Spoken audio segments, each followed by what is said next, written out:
জিন্দাবাদ জিন্দাবাদ জিন্দাবাদ জিন্দাবাদ ওই গাঁৱৰ বাটত গাড়ী চলি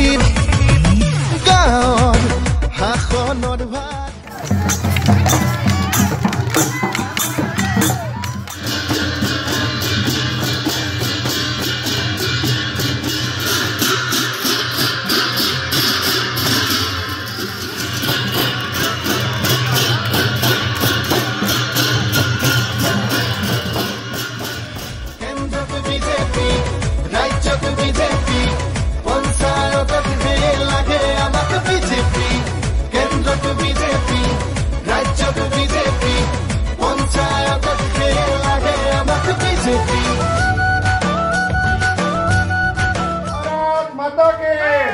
ভাৰত মাতা কি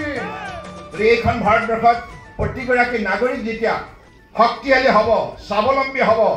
ভাৰতবৰ্ষ নিশ্চিতভাৱে স্বাৱলম্বী হ'ব প্ৰতিটো পৰিয়ালক যদি আমি আৰ্থিকভাৱে সবল কৰি তুলিব পাৰোঁ প্ৰতিটো পৰিয়ালক যদি আমি আত্মনিৰ্ভৰ কৰি তুলিব পাৰোঁ উপাৰ্জনৰ ক্ষেত্ৰত প্ৰতিটো পৰিয়ালক যদি আমি সামাজিক মৰ্যাদাৰে জীয়াই ৰখা এটা শক্তিশালী গণতান্ত্ৰিক বাতাবৰণ দিব পাৰোঁ সেয়ে হ'ব পঞ্চায়ত নিৰ্বাচনৰ মূল লক্ষ্য